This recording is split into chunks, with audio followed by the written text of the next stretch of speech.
인사하시면서 주 안에서 사랑하고 축복합니다. 어려운 때 건강하시기 바랍니다. 라고.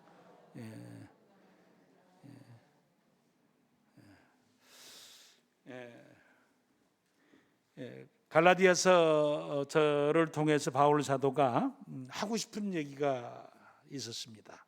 물론 편지를 쓸 때는 목적이 있으니까 썼겠죠. 그런데 그 쓰는 분위기가 어떤 때는 뭐 간절한 부탁이라든지 또는 복음에 대한 설명이라든지 이런 내용보다 갈라디아서를 쓸 때는 좀 화가 좀 나 있으신 것 같아요. 그래서 여기 20절 말씀에 내 언성을 높이려 함은 그런 표현이 있습니다. 내가 좀 굉장히 격양이 돼서 지금 편지를 쓰고 있다라고 합니다. 무엇 때문에 그랬습니까? 1장의 내용을 요약하면 다른 복음은 없다라는 내용이에요. 갈라디아 교회 성도들이 예수 그리스도 십자가의 복음을 놔두고 할례와 율법을 선택해서 유대교적인 신앙인으로 바뀌어가고 있는 것에 대해서 안 된다라는 거죠. 다른 복음은 없다. 다른 복음을 전하는 것도 그리고 듣고 마음을 뺏기는 것도 저주를 받을 일이다. 저주라는 단어를 썼어요. 그리고 다른 복음을 듣거나 전하는 것은 어리석은 일이다 라는 얘기를 합니다. 복음이 뭐냐라는 문제에 대해서 복음은 하나님의 기쁘신 뜻을 따라 예수 그리스도를 이 세상에 보내신 것, 즉 성육신이 복음이고, 성육신하신 그리스도께서 우리 죄를 대신해서 십자가에서 죽으시고 부활하신 그것이 복음이다. 예수님이 복음이다 라는 얘기를 정확하게 합니다. 우리 속에 이미 그 사실에 대해서는 예수님 세상에 딱 오실 때에 천사들이 목자들에게 그 내용을 전달해 주었습니다. 누가복음 2장 10절 11절 우리가 잘 아는데 같이 한번 읽으실까요? 시작. 천사가 이르되 무서워하지 말라. 보라 내가 온 백성에게 미칠 큰 기쁨의 좋은 소식을 너희에게 전하노라. 오늘 다윗의 동네에 너희를 위하여 구주가 나셨으니 곧 그리스도 주시니라. 예수님을 뭐라고 그랬냐면 10절에 온 백성에게 미칠 큰 기쁨의 좋은 소식이라고 얘기했어요. 예수님이 모든 백성을 위한 좋은 소식 구주라는 겁니다. 그러면서 바울 사도가 이야기할 때 도대체 신앙이라고 하는 것에서 중요한 게 뭐냐? 내 몸으로 종교적인 예식을 행하거나 어떤 규칙을 잘 지켜가는 거냐? 아니면 우리 마음에 믿는 자 마음속에 주님을 모시고 사는 것이냐?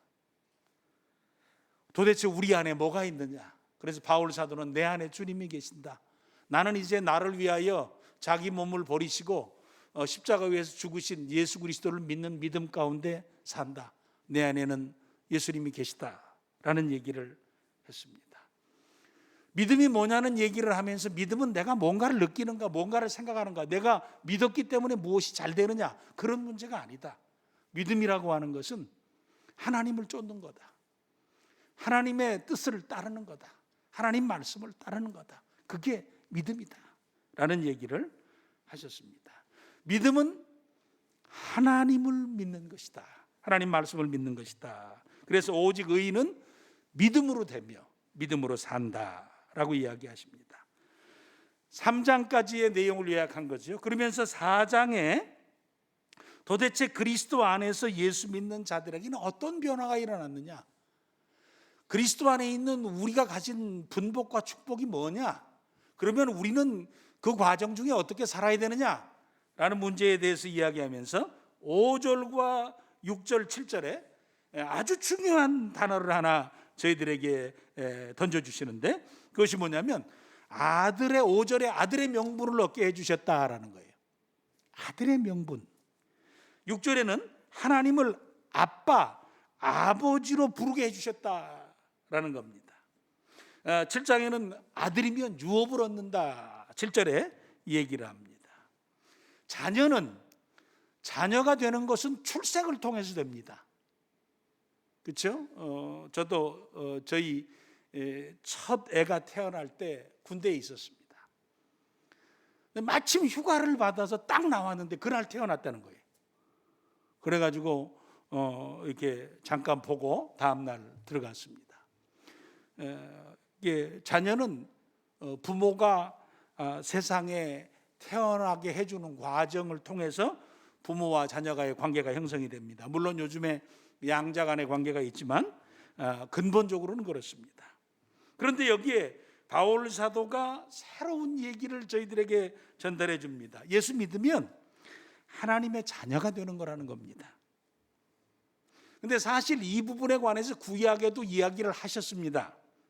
구약에는 그것을 할례로 이야기하셨습니다. 창세기 17장 12절 말씀부터 시작해서 14절 말씀까지 이렇게 진행이 됩니다. 너희의 대대로 모든 남자는 집에서 난 자나 또는 너희 자손이 아니라 이방 사람에게서 돈으로 산 자를 막론하고 난 지 8일 만에 할례를 받을 것이라. 너희가 너희 집에서 난 자든지 너희 돈으로 산 자든지 할례를 받아야 하리니 이에 내 언약이 너희 살에 있어 영원한 언약이 되려니와 할례를 받지 아니한 남자 곧 그 포피를 베지 아니한 자는 백성 중에서 끊어지리니 그가 내 언약을 배반하였음이니라 라고 말씀하십니다. 그래서 유대인들은 할례가 그렇게도 중요한 거예요. 그래서 할례 자체가 하나님의 백성 되는 표시로 자신의 몸에 들 수 있는 소중한 흔적이었기 때문에 굉장히 중요하게 여긴 것입니다. 예수님도 할례를 받으셨습니다. 물론 바울 사도는 말할 것도 없고요. 그 시대에 유대인들은 난지 8일 만에 할례를 행하는 것을 좀 목숨처럼 여겼습니다. 그래서 결국 나중에는 하나님께서 아브라함을 부르셔서 믿음을 주시고 믿는 자에게 하나님의 백성 되는 표인 할례를 준 것인데, 할례가 마치 하나님의 백성이 되는 구속 요건을 가진 양, 다른 말로 좀 바꾸면 할례가 마치 구원의 조건이 되는 것처럼 그런 어떤 생각들을 갖게 됐고, 그래서 몸에 표시를 내는 것을 너무너무 강조하기 시작했다라는 겁니다. 요즘에도 그럴 수 있습니다. 세례가 구원받은 자에게 세례를 주는 것은 그를 공회와 그리고 하나님 앞에 구원받았음을 시인하고 고백하고 성도됨에 대한 아름다운 표시를 주는 예식을 거행하는 겁니다. 믿지 않는 자에게 주지 않습니다. 고백하지 않는 자에게 주는 것이 아닙니다. 그가 믿음을 먼저 고백했을 때 교회와 그리고 성도들 앞에 하나님 앞에 그를 공적으로 드러내어서 세례를 줌으로 그로 하여금 세례받은 자로 살게 하는 겁니다. 세례가 구원의 조건이 아니죠. 구원받은 자에게 하나님의 사람이라고 하는 귀한 확증과 표시를 주어 그로 하여금 세상 앞에서 살게 하는 것입니다. 할례가 강조되면서 몸의 표시가 강조되면서 하나님과의 관계가 본질적인 부분이 바로 세워져야 되는데, 그렇지 않고 종교적인 흔적만 너무 깊이 남겨진 시대를 향해서 또 그 믿음을 쫓아가려고 하는 갈라디아 교회를 향해서 바울 사도가 할례의 의미와 본질을 바로 알고 살자라는 겁니다. 로마서 2장 28절서부터 29절까지 그래서 바울 사도는 로마 성도들에게는 이렇게 설명을 했습니다. 같이 한번 읽습니다. 시작. 그러므로 겉모습만 유대인인 사람은 진정한 의미에서 유대인이 아닙니다. 그리고 몸에만 행해진 할례는 진정한 의미에서 할례가 아닙니다. 마음으로 유대인인 사람이 진정한 의미에서 유대인입니다. 그리고 율법이 아니라 성령을 따라 마음에 받는 할례가 진정한 의미의 할례입니다. 그런 사람은 사람이 아니라 하나님께로부터 칭찬을 받습니다. 할례에 대한 문제를 이야기하는 것 아니죠. 그 의미가 무엇이냐면 형식만 취해서는 안 된다는 거예요. 형식을 취하면 사람에게는 인정받는다는 거예요. 교회에서 세례를 베풀었습니다. 그러니까 이거 세례교인이다. 누구나 다 인정을 한다는 겁니다. 그래서 세례 받았으니까 나중에 교회에 직분을 주자라고 사람들에게는 인정을 받고 다 세워줄 수 있다는 겁니다. 그런데 하나님으로부터 칭찬을 받아야 된다. 할례나 세례를 받게 되어지면 자신도 자신에 대해서 그렇게 생각할 수 있는데 정말 하나님께서도 그렇게 생각하느냐라는 거예요. 할례를 믿는 것이 아니라 하나님을 믿어야 하고, 우리가 또는 자기 자신이 무엇을 받았다는 것에 대해서 인식하고 인정하는 것이 아니라 하나님으로부터 받을 칭찬과 확신이 있어야 된다라는 것이죠. 그래서 할례는 하나님께서 주신 너무나 소중한 것입니다. 하나님과 사람이 묶여지는 관계의 비법이죠. 우리가 하나님하고 전혀 묶여질 수 없는데 하나님께서 믿음을 주시고 할례를 행하게 하심으로 하나님의 백성으로 받아주신 것입니다. 그 과정 속에서 그 할례의 의미가 나와 하나님과의 관계를 깊게 하고, 그리고 그 과정 속에서 정말 하나님을 믿는 믿음의 사람으로서의 순종의 삶을 살아야 되는데, 종교적인 상징이나 자기 의의를 드러내는 방편으로 사용하기 시작하는 것이 문제가 됐다라는 겁니다. 하나님께서는 구약의 사람들에게는 할례를 주어서 하나님의 백성 되게 하셨지만, 신약의 그리스도인들에게는 예수님을 보내신 이후에는 예수님 믿으면 하나님의 백성이라 하시지 않고 하나님의 아들이라 하셨습니다.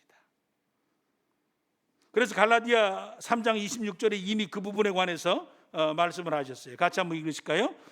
시작. 너희가 다 믿음으로 말미암아 그리스도 예수 안에서 뭐가 됐다고요? 하나님의 아들이 되었으니, 하나님의 자녀가 되었으니, 하나님의 아들이 되었으니.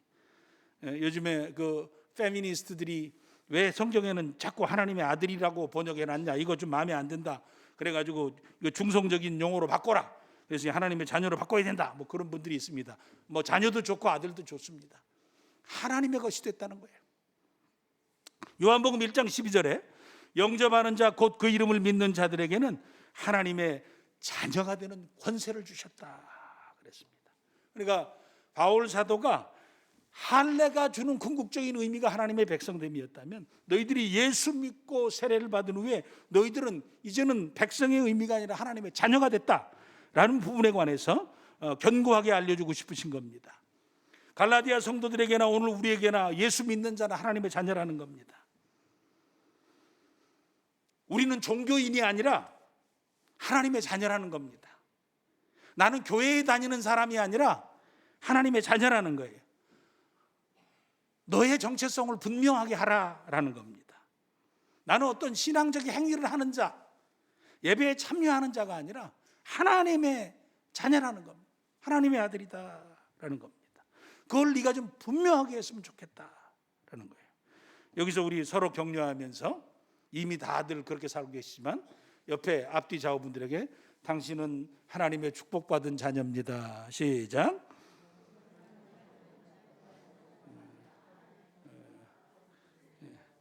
내가 보기에는 당신은 빼야 될 것 같은데, 뭐 그러지 마시고, 이게 보니까 당신 좀 삐딱해, 요즘 좀 이렇게 시원찮은 것 같은데, 아들 안 하고 싶은데, 뭐 그거 아들은 시원찮은 것과 상관없죠.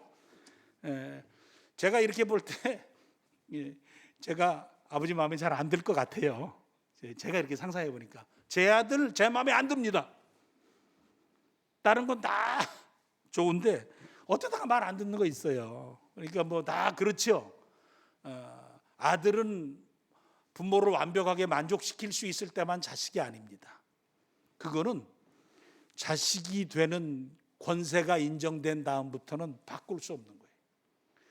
예수 믿는 자에게는 네가 하나님의 자녀가 됐다. 오늘 저나 우리 사랑하는 식구들이나 내가 누구냐? 내가 누구냐? 라는 부분에 관해서 누가 물으면 나는 하나님의 자녀다. 나는 하나님의 아들이다. 내가 예수 믿을 때 하나님께서 그 권세를 내게 주셨다. 라는 자기 정체성이 분명한 믿음의 사람들로 시대를 살아가실 수 있기를 간절히 축원해 드립니다. 자녀가 갖는 큰 축복이 뭡니까? 아버지입니다. 아버지. 저는 어머님이 먼저 떠나셨지만 그래도 아직 아버님이 계시기에 저는 그래도 나이가 좀 있지만 그럼에도 불구하고 기댈 때가 있는 것 같아요. 제가 맨날 저희 집사람한테 당신은 고아군요. 저는 아직 고아는 안 됐습니다. 내가 고아를 잘 보살피겠습니다. 이제 그런 농담을 주고받긴 합니다.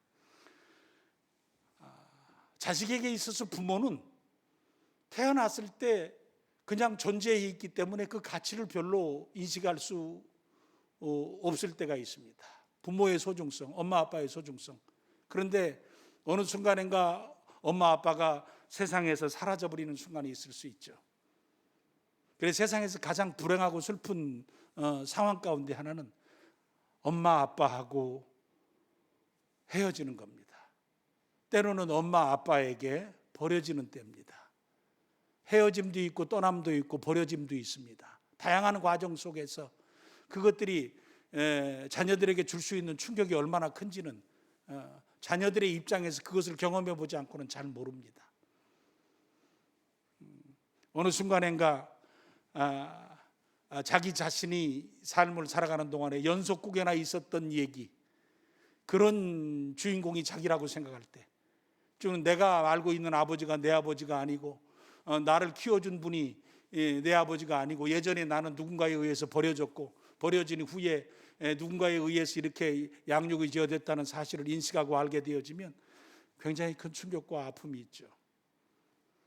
누구나에게 당연하다고 생각하는 부모님에 대한 존재가 사실은 사람에게 있어서 가장 기본적으로 필요한 축복스러운 내용이라는 거예요.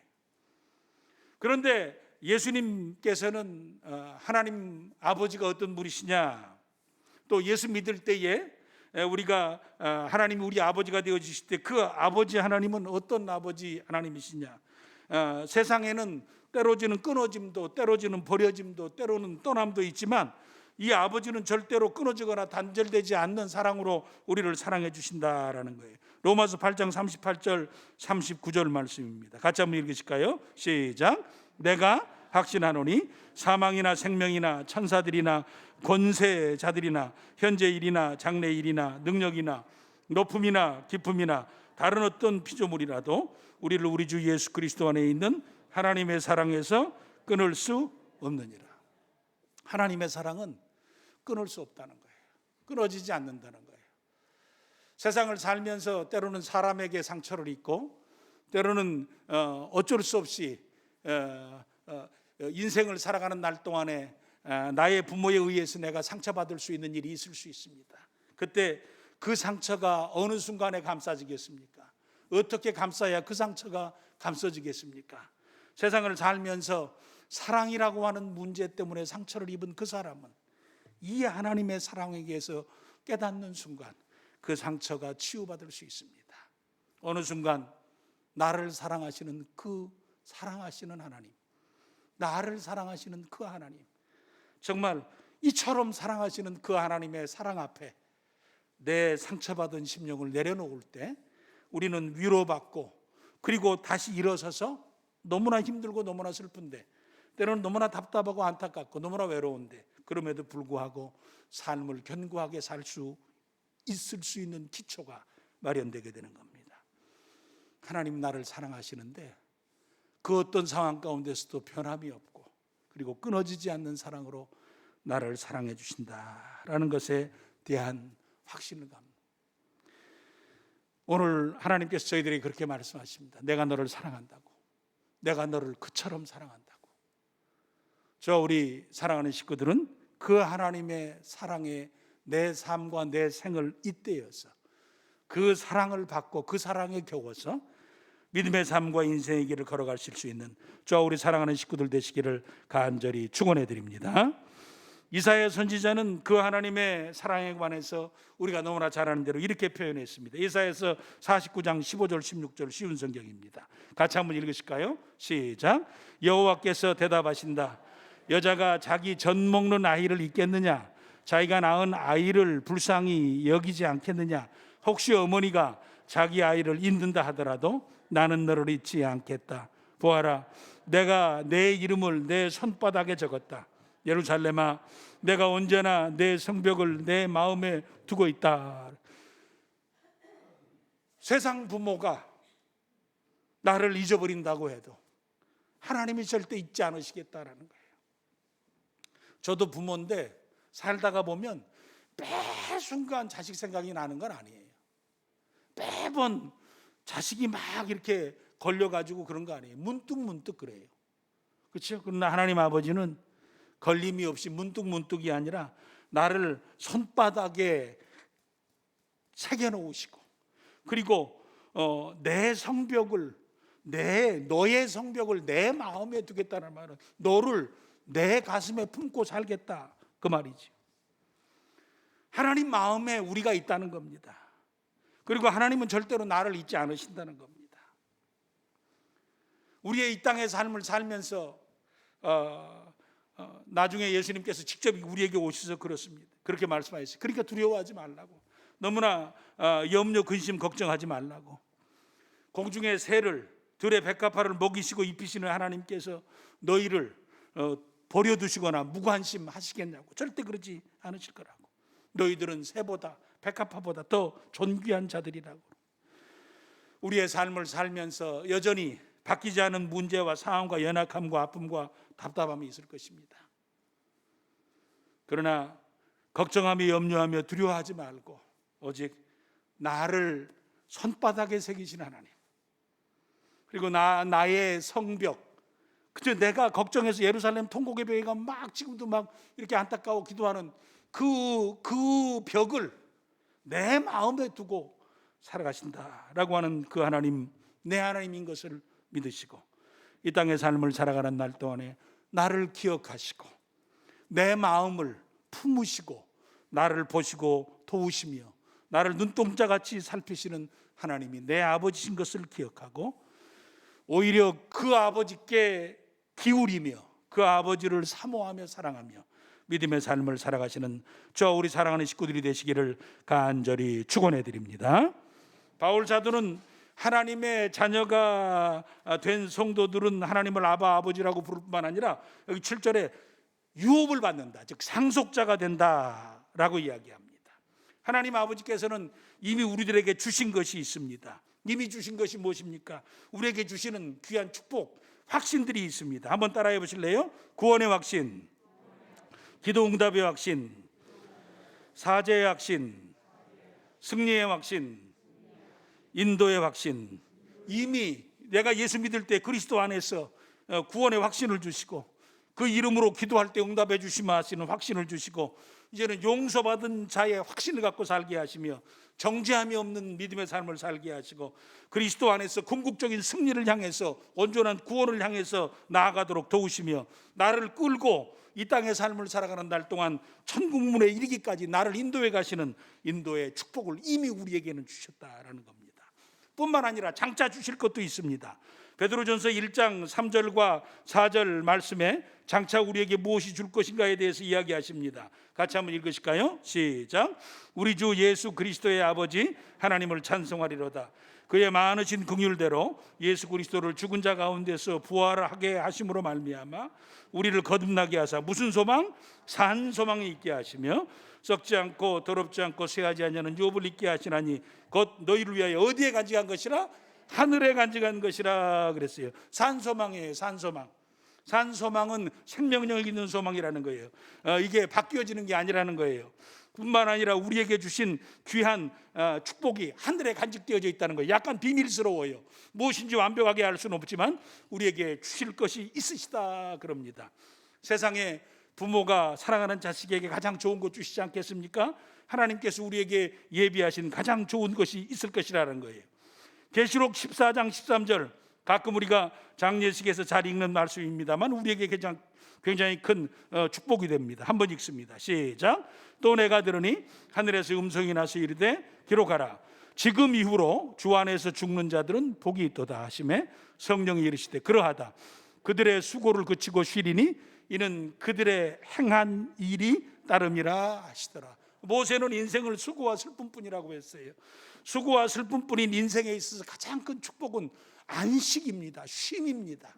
그래서 요즘에 답답하고 스트레스 많고 그런 삶을 살아가는 현대인들은 힐링이라고 하는 것이 굉장히 큰 주제지 않습니까? 어디서든지 좀 쉴 데가 있는가? 그래서 쉴 수 있는 곳, 그래서 자연으로 가기도 하고 때로는 바다로 가기도 하고 때로는 어떤 조그마한 장소를 만들어서 자기 스스로 쉴 수 있는 공간, 그래서 안식이라고 하는 걸 큰 축복으로 삼잖아요. 그런데 하나님께서 우리에게 쉼을 주시마 하셨어요. 수고와 슬픔뿐인 인생 마치게 되었을 때 내가 너희들에게 쉼을 주시마.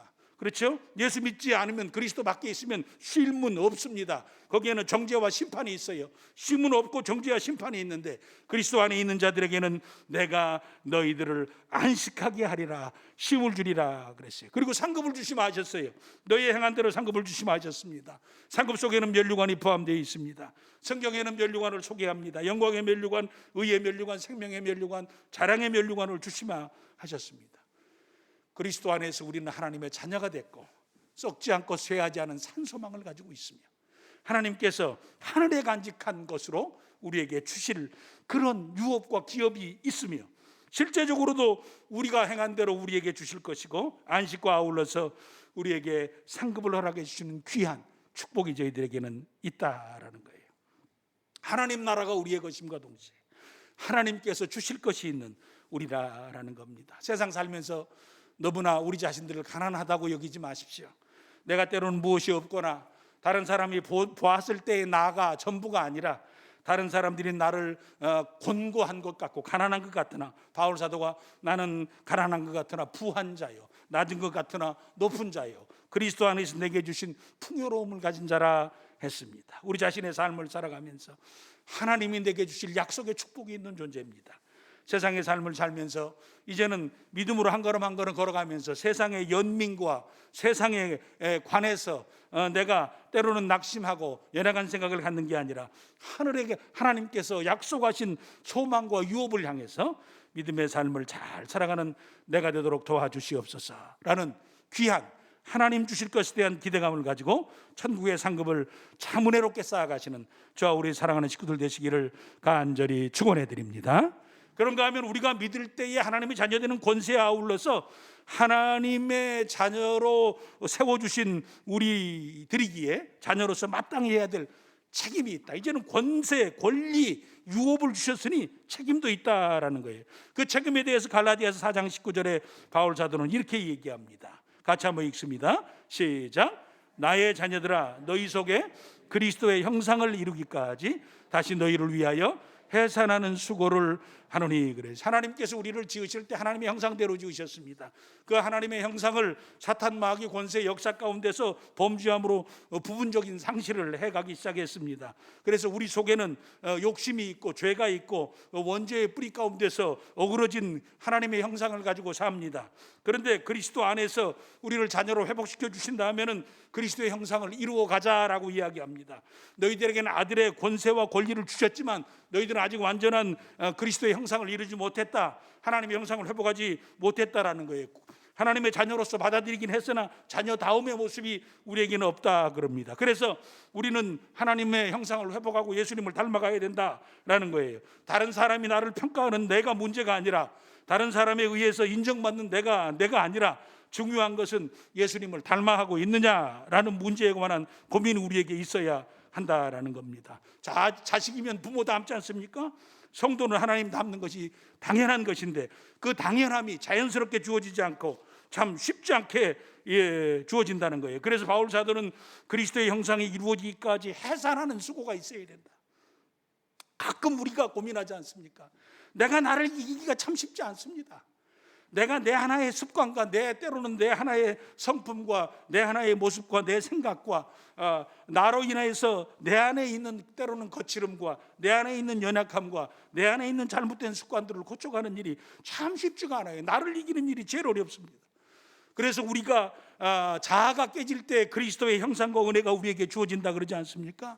하나님, 때로는 내가 깨어지고 내가 부서져서 내가 나를 향해서 우는 눈물의 시간이 있을 때에 내가 그리스도의 형상을 덧입고 그리스도의 옷으로 덧입을 수 있다라는 그 과정의 삶이 우리에게 필요한데, 그것은 마치 자녀가 새로 태어나는 해산의 수고와 같은 수고로움이 나의 신앙적 인격과 그리스도 닮아가는 과정 가운데 필요하다라는 거예요. 또한 하나님을 닮아가기 위해서는 세상을 닮지 말아야 합니다. 세상의 종로로 하지 말라고 바울 사도가 이야기합니다. 세상을 좋아하지 말라고 이야기합니다. 세상을 너무 따라가지 말라고 이야기합니다. 왜 그러냐면 사도 요한이 요한 1서 2장 16절 17절에 이렇게 말씀하셨습니다. 우리 같이 한번 읽겠습니다. 시작. 이는 세상에 있는 모든 것이 육신의 정욕과 안목의 정욕과 이생의 자랑이니 다 아버지께로부터 온 것이 아니요 세상으로부터 온 것이라. 이 세상도 그 정욕도 지나가되 오직 하나님의 뜻을 행하는 자는 영원히 거하느니라. 아멘. 그랬어요. 세상에 쫓아가지 마라. 세상을 종도로 하지 마라. 세상을 너무 좋아하지 마라. 그 세상을 너무 따라가지 마라.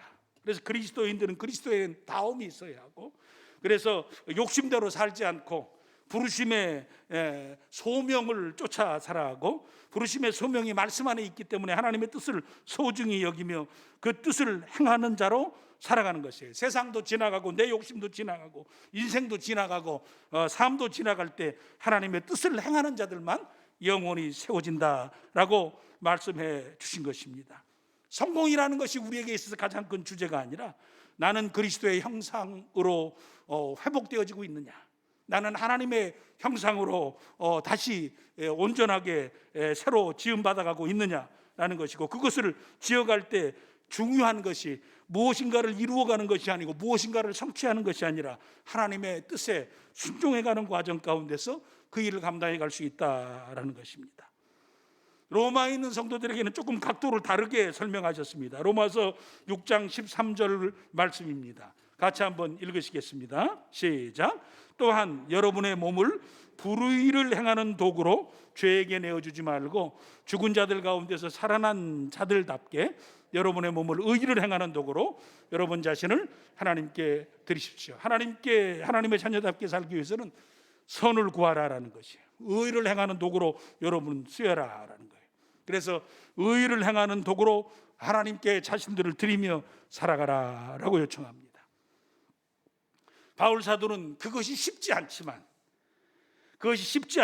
성화의 과정을 겪어가는 것, 나를 고치는 것, 내가 의와 선을 따라 사는 것, 그것은 나와 부딪히기 때문에 굉장히 수고로워서 해산의 수고와 같이 그 과정을 겪어가고 어렵지만 포기하지 말라는 거예요. 때로는 다양한 실패와 문제가 있더라도 끝까지 인내하면서 지속적으로 추구하라라는 겁니다. 삶을 살면서 한 번에 되는 것 아니고 그냥 내가 노력한다고 되는 것이 아니라 어떤 때는 깔딱 고개를 넘어가면서 내가 정말 파산하는 것처럼 나에 대해서 실망하고 절망하는 과정을 겪어가면서 내가 회복의 과정을 겪어가야 하기 때문에 우리가 우리 자신에 대해서나 다른 사람에 대해서나 이 과정을 겪어갈 때 너무 정죄하거나 비난하거나 비판하거나 다른 사람의 실수를 너무나 공격하거나 그러지 아니하고, 그가 그 과정 중에 가장 소중한 것은 때로는 연약함 가운데 자신에 대해서 절망하지 아니하고 자신에 대해서 낙심하지 아니하고 오히려 일어서서 정말 하나님의 사람답게 내가 살아야 되는데라고 하는 그런 초점을 향해서 자신의 삶을 살아갈 수 있도록 격려하고 또는 돕고 때로는 기다려주고 때로는 힘을 더하여주며 기도해주며 그 일을 함께 감당해 가야 된다라는 것이, 그래서 저와 우리 사랑하는 식구들이 이 땅에 살면서 하나님, 내가 그리스도의 형상, 아버지의 형상, 그리스도의 모습으로 내가 참 아름답게 지어져 가도록 끊임없이 나를 도와주시옵소서. 특별히 내가 연약할 때, 특별히 내가 나 자신에 대해서도 절망하고 답답해할 때 하나님 위로하시고 격려해 주셔서 그 길을 향해 살도록 도와주시옵소서. 오히려 나를 세워가며 다른 사람을 세워가며 그 복된 회복의 삶을 살아가시는 저와 우리 사랑하는 식구들 되시기를 간절히 축원해 드립니다. 그래서 사도 요한은 또 하나님의 아들들의 모습이 이러해야 되지 않겠느냐 조금 권면합니다. 요한일서 3장 2절 3절입니다. 같이 읽으십니다. 시작. 사랑하는 자들아, 우리가 지금은 하나님의 자녀라. 장래에 어떻게 될지 아직 나타나지 아니하였으나 그가 나타나시면 우리가 그와 같을 줄을 아는 것은 그의 참모습 그대로 볼 것이기 때문이니 주를 향하여 이 소망을 가진 자마다 그의 깨끗하심과 같이 자기를 깨끗하게 하시느니라. 하나님, 내게는 소망이 있습니다. 주님의 형상과 같이 주님의 참모습과 같이 내가 바뀌어질 그날이 있을 것인데 내가 그날까지 그 소망을 가졌기 때문에 내 마음과 내 양심을 믿음으로 잘 지켜가며 진실하고 거룩하고 그리고 신실하고 정결하게 그리스도의 신부로 살게 하시옵소서라는 아들의 모습이 우리에게 필요하다라는 겁니다. 예수님께서는 산상보훈에 이렇게 말씀하셨습니다. 하나님의 자녀라 일컬음 받을 자가 누구냐? 그러면서 마태복음 5장 9절에 우리말 성경입니다. 같이 읽습니다. 시작. 복되도다 평화를 이루는 사람들이여 그들은 하나님의 아들들이라 불릴 것이라. 화평케 하는 자는 복이 있나니 그가 하나님의 아들이라 일컬음을 받을 것이요 라는데, 우리말 성경에는 복되도다고 먼저 선언한 후에 평화를 이루는 사람들이여 그들은 하나님의 아들들이라 불릴 것이라 그랬어요. 우리의 삶을 살아가는 동안에 피스메이커가 되라라는 거예요. 피스메이커, 평화를 만드는 자들이 되라. 내가 있는 곳에는 평안이 있고 내가 있는 곳에는 평화가 만들어져요. 사람이 사람과 함께 살면서 생각이 같은 사람이 아무도 없어요. 방법이 같은 사람이 아무도 없어요. 나 같은 사람이 아무도 없어요. 삶을 살면서 그래서 우리는 서로 걸림이 되고 서로 그리고 자기의 생각과 다른 사람의 생각이 갈등할 수밖에 없는 그런 상황 가운데 있어요. 이것은 믿음과 신앙을 떠나서 우리의 삶 존재 자체가 그래요. 세상 살아가는 날 동안, 그 과정을 살아가는 날 동안에 그런 사람들이 만나서 가정을 이루고, 그런 사람들이 만나서 교회를 이루고, 그런 사람들이 만나서 함께 사는 공동체를 이루어가기 때문에 거기서 가장 중요한 것이 하나님의 자녀들이 추구해야 될 추구의 방향이 뭐냐. 그러니까 하나님, 우리로 하여금 피스메이커의 삶을 살아갈 수 있도록 도와주시옵소서. 가정에 나 때문에 피스가 있게 하시고, 교회에 나 때문에 피스가 있도록 도와주시고, 내가 일터에서 이웃과 삶에서 나 때문에 피스메이커의 삶이 아름답게 일어날 수 있도록 하나님 도와주시옵소서. 그래서 다른 사람들이 요즘에 교회들이 비난받고 다 다양한 안타까움이 있지만 그런 것은 어쩔 수 없는 상황 가운데서 일시적으로 받고 또 부분적으로 알지 못해서 받을 수 있는 상황들이 있지만, 우리가 진정 우리의 존재 자체가 피스메이커로 살면서 세상 사람들에게 저 사람들이 하나님의 사람들이다, 하나님의 자녀들이다 일컬음을 받을 수 있는 저와 우리 사랑하는 식구들이 되시기를 간절히 축원해 드립니다. 신앙의 선배들은 이렇게 찬송하면서 하나님 앞에 살았습니다. 지혜의 주여 말씀으로써 언제나 내 안에 계십소서. 주는 내 아버지, 나는 아들, 주 안에 내가 늘 함께 하네. 세상의 영광 나 안 보여도 언제나 주님은 나의 기업, 주님만 내 맘에 계시오니 영원한 주님 참 귀하여라. 주는 내 아버지, 나는 아들, 주 안에 내가 늘 함께 있네 라고 고백하며 찬양하며, 그 주님이 너무 귀하시다고, 주님 때문에 나의 나됨이 있다고 고백하며 믿음의 길과 성도의 삶을 살아갔습니다. 오늘 바울 사도는 저와 우리 사랑하는 식구들에게 당신들이 하나님의 아들이라고, 하나님이 있는 사람들이라고, 세상을 두려움으로 살지 말라고, 목적 있는 푯대가 있는 그리스도인들로 살라고, 하나님의 자녀다운 멋스러움이 당신들에게 있으라고, 세상이 당신들 때문에 깨끗하고 세상이 당신들 때문에 평화롭고 세상이 당신들 때문에 하나님을 볼 수 있게 살아보지 않겠느냐고 이 얘기를 하십니다. 우리는 우리의 삶을 살면서 하나님이 내 아버지십니다. 내 안에 하나님이 계십니다. 나는 그 하나님 존귀히 여기며 내게 주어진 신앙의 삶을 살렵니다. 힘든 시대, 어려운 때에 주의 사랑 받으시고 사랑받은 자로 살아가시며 사랑받은 자로 멋지게 우리의 몫을 감당하게 내시는 저와 우리 사랑하는 식구들 되시기를 간절히 축원해 드립니다. 아버지 하나님 감사합니다.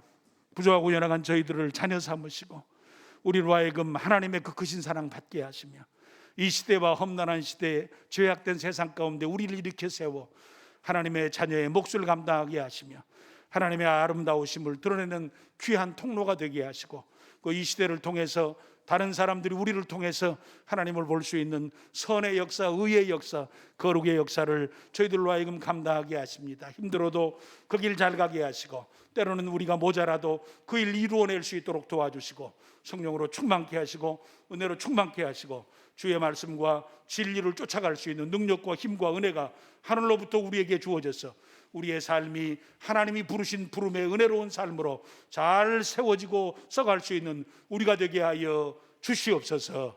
예수님 이름으로 간절히 기도를 드립니다. 아멘.